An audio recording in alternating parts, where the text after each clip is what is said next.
Selamat datang lagi di channelku Koko Kurniawan. Di video ini adalah lanjutan dari video yang sebelumnya, yaitu adalah review hotel di Bali yang fancy. Dan kali ini adalah versi murahnya. Kita jelasin dulu, jadi selama di Bali sekitar berapa hari? 7 hari. Nah, sekitar 7 hari itu kita ngebagi destinasi kita atau ngebagi penginapan kita menjadi dua.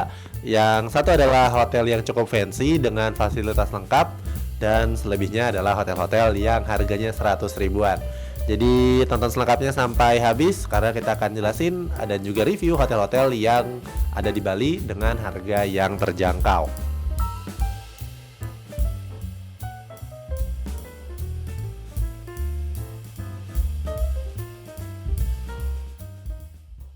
Untuk yang pertama kita nginap di hotel yang namanya Deva Amerta.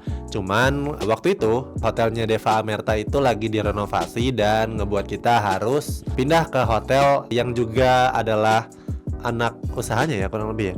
Anak usahanya dari Deva Amerta tadi yang namanya Bali Deva Apartemen. Katanya lokasinya deket juga di daerah Seminyak. Terletak di tengah kota yang emang padat tapi ramai. Nah, jadi waktu kita begitu mendarat, kita langsung di WhatsApp sama mbaknya ya, atau nama mbaknya itu apa? Kalau apa namanya? Kalau G ya namanya. G.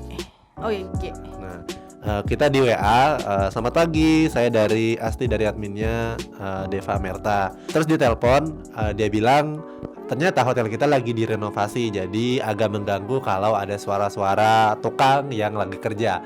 Dan dia nawarin untuk pindah aja nih ke hotel Bali Deva Apartemen. Nah, katanya fasilitasnya kurang lebih sama, cuman nggak ada kolam renangnya ya. Nah, selebihnya sama.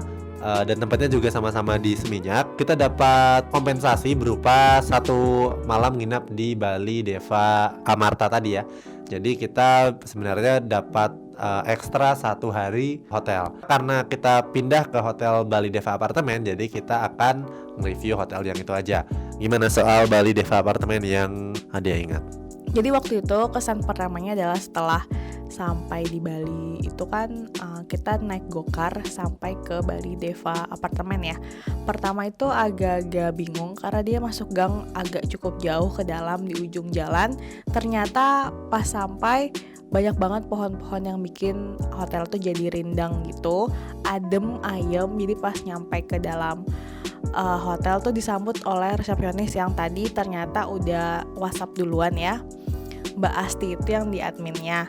Nah, jadi pas kita nyampe ke kamar, kebetulan kita tuh di kamar paling depan dekat resepsionis ya.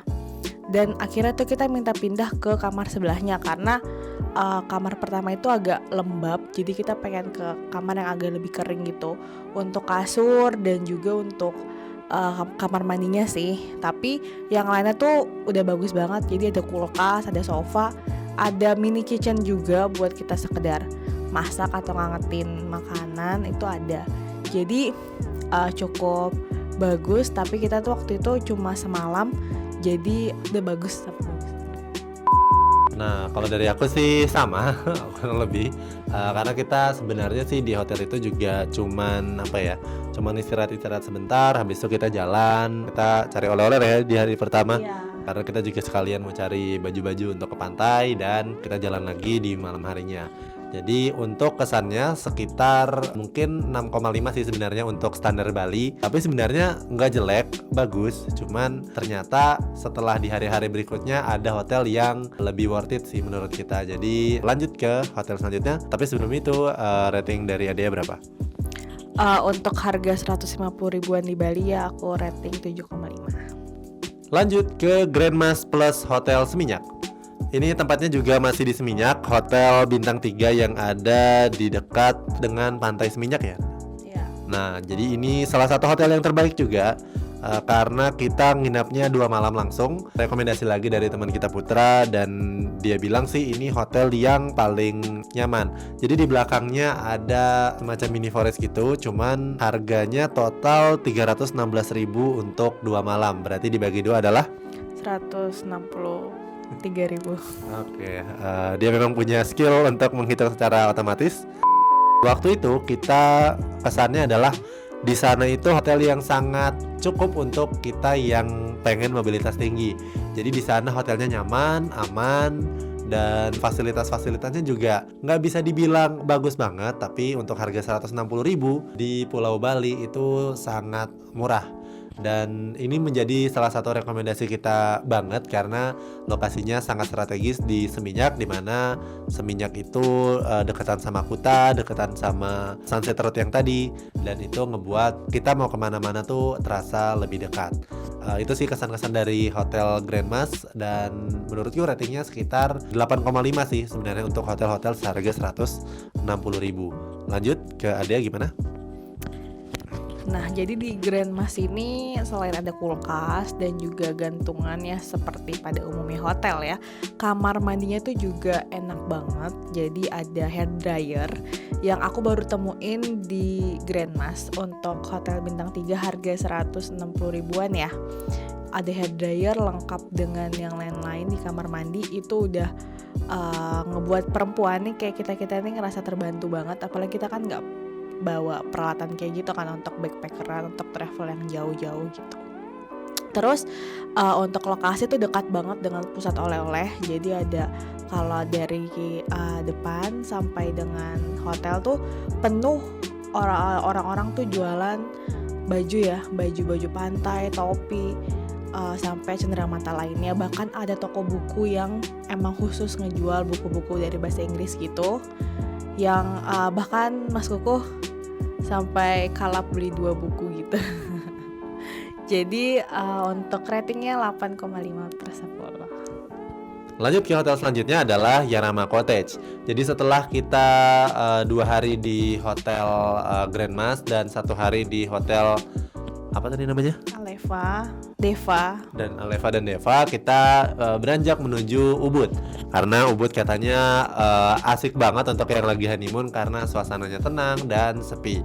Walaupun kita sebenarnya juga bukan orang yang sangat santai-santai banget ya sebenarnya. Nah, di Hotel Yarama ini kita sebenarnya sedikit kehujanan, hujan deras sebenarnya, tapi kita maksa untuk tetap berangkat karena daripada sore dan dingin, lebih baik kita hujan aja sekalian, hujan-hujan kita beli jas hujan yang sudah kita punya di hari-hari sebelumnya. Nah, masalahnya di Yarama Cottage ini selain tempatnya agak sedikit masuk ke dalam, memang sih dia di poros jalan, tapi tempatnya agak sedikit masuk ke dalam. Tapi minusnya, yang minus banget nih, yang kayaknya hotel-hotel di Bali nggak kayak gini deh, adalah minimnya persiapan krunya.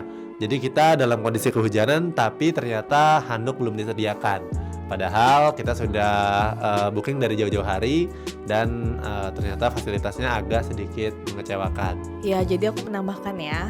Jadi waktu itu kita nyampe sekitar pukul 5 sore atau menjelang maghrib ya. Jadi itu udah sore banget dan ditambah hujan. Kita basah kuyup, nggak ada handuk, nggak ada tisu toilet, nggak ada perlengkapan mandi kayak misalnya pasta gigi atau sabun yang biasanya tuh ada di setiap toilet yang ada di hotel ya pada umumnya. Serta juga nggak ada air kemasan botol dan segala macamnya. Jadi itu minus banget buat kita yang udah kehujanan dan tiba-tiba nyampe di hotel, ternyata masih dalam keadaan yang kurang persiapan. Bahkan kamarnya tuh juga full AC. Jadi AC tuh udah nyala, kita kedinginan jadi makin gemetaran, udah nggak jelas lagi deh gitu. Untuk harganya sendiri kita dapat di harga 131.000. Sebenarnya sih memang harga yang cukup murah ya. Tapi untuk harga yang mungkin sekitar tambah 30.000 tapi fasilitas dan tempatnya lebih nyaman, menurutku sih lebih baik tambah dikit deh untuk dapetin yang lebih bagus. Nah, untuk Yarama Cottage sendiri aku kasih rating mungkin sekitar 3,5 dari 10. Mungkin agak mengecewakan ya, tapi ya itulah review dari kita ya. Kalau dari Adea berapa? Wah, sangat kejam ya. Kalau dari aku 6,5 dari 10. Walaupun ada plusnya. Plusnya Yarama Cottage itu dekat sama stadion Iwayan Dipta di Bali United. Nah, jadi kita sempat ke Bali United Store karena aku punya rencana untuk setiap kota yang aku kunjungi dalam kondisi liburan, maka aku akan membeli jersey dari klub lokal tersebut. Dan kali ini adalah Bali. dan yang kita beli adalah jersey dari Bali United. Itu sih memang nggak berhubungan sama Yarama Cottage tadi, tapi siapa tahu bermanfaat ya untuk teman-teman yang suka sama sepak bola. Lanjut ke hotel berikutnya, adalah hotel terakhir sebelum kita pulang ke Samarinda, adalah yang namanya Bali Seminyak. Jadi ini adalah hotel bintang 3 dengan lokasi yang cukup strategis lagi, kembali ke Seminyak. Memang Seminyak itu adalah salah satu destinasi favorit kita di Bali karena cukup ramai dan dekat sama pusat-pusat kotanya. Nah, sebenarnya untuk Bali Seminyak kita tuh kurang terlalu explore karena di hari itu ada sedikit insiden di mana ada ya kena bulu babi. Dan yang kita rasakan di Bali Seminyak adalah jauhnya antara lift dan juga kamar kita. Tapi itu sebenarnya bukan salah dari Bali Seminyak ya, karena memang sebenarnya hotel ya mirip-mirip seperti itu. Tapi memang fasilitasnya ada lift, jadi memudahkan untuk yang punya barang bawaan cukup banyak. Tapi ada satu minus dari hotel Bali Seminyak. Jadi di kamar kita nggak tahu kenapa ya, karena kan biasanya karena kamar kita tuh king bed ya. Nah, di king bed itu biasanya kan di sisi kanan dan kirinya selalu ada tempat untuk ngecharge HP. Tapi di Bali Seminyak tadi cuman ada satu di sisi kanan dan di kirinya nggak ada charger yang bisa kita pakai untuk ngecas handphone kita. Agak cukup disayangkan karena sebenarnya kan di Bali itu biasanya kan turis-turis dan kalaupun nggak ada di sebelahnya nggak ada tempat untuk charge HP, memang agak sedikit minus ya. Nah, kalau dari Adia gimana? Sama, cuma menambahkan juga kalau waktu pas datang itu resepsionisnya bener-bener kayak nggak ada persiapan gitu nyambut tamu yang mau check in. Kita datang sekitar pukul 3 sore dan udah melebihi batas waktu check innya kan jam 2. Jadi waktu itu datang agak sore dan ternyata tuh kita nunggu lama banget di lobby dengan orang-orang yang juga lagi nunggu di samping-samping kita. Jadi emang selain lambat juga kayak nggak ada petugas lain selain resepsionisnya. Jadi tuh kita pengen minta bantuan untuk bawain barang ke kamar yang karena emang berat banget dan juga kita udah kewalahan waktu itu ya karena kecapean. Tapi bener-bener yang cuma datang itu adalah resepsionis yang tadi dan dia juga kayak masih sibuk juga ngurusin di komputernya, ngurusin yang lainnya, dan itu bener-bener bikin kita kayak loh kok jadi kayak nggak ada persiapan gitu ya, nggak ada petugas yang lainnya gitu. Nah, kalau dari harganya sendiri kita sedikit kurang tahu karena kita dibayarin sama teman kita yang namanya Putra tadi. Terima kasih banyak karena sudah banyak membantu. Sebenarnya pilihan hotelnya tuh bagus kecuali tadi persiapan dari staffnya. Sebenarnya agak kurang persiapannya itu tadi sih minusnya, tapi selebihnya bagus, tempatnya juga strategis dan ada kolam renangnya di atas. Tapi memang karena ada insiden tadi, jadi kita agak kurang eksplor dari lokasinya. Tapi yang plusnya karena dia tempatnya di Seminyak, aksesnya tuh lebih mudah kemanapun. Untuk tes swab antigen, jadi kita cukup dekat dari tempatnya dan ini sangat membantu untuk kalau nih ada teman-teman juga yang terinjak bulu babi ya, tempat swab agak dekat dari situ. Walaupun sekarang nggak perlu swab lagi ya. Jadi kayaknya sih agak kurang berguna nih infonya untuk soal hotel ini ya. Tapi mudah-mudahan bermanfaat. Kalau dari ratingku sih mungkin sekitar 7,5 dari 10. Kalau ada gimana? Jadi info juga buat kalian yang nggak mau kena bulu babi di pantai. Info tambahan ya. Jadi bener-bener harus ngelangkahin karang. Jadi di karang itu memang kita sakit tajam-tajam kan. Tapi di sebelahnya tuh banyak banget bulu babi hitam-hitam. Jadi kalau misalnya emang mau hindarin karang ya udah bener-bener cari tempat yang aman, nggak ada karang. Jadi kalau nggak ada karang tuh pasti nggak ada bulu babi karena rasa tuh sakit banget, pincang, nggak bisa jalan gitu ya. Untung ketemu kayak tabib gitu di sana yang emang ngebantu dan juga dapat pertolongan pertama dari petugas pantainya. Jadi hotelnya ratingnya dapat 7,5 dari 10. Oke, gimana guys untuk video tadi teman-teman ya sekarang guys. Jadi gimana kita ngobrol-ngobrol kayak gini, apakah menarik atau harusnya sih lebih menarik ya karena ada berdua gini dan daripada sendirian kayak video-video biasanya. kayaknya sih bisa ditulis di kolom komentar apakah video kayak gini menarik untuk ditonton.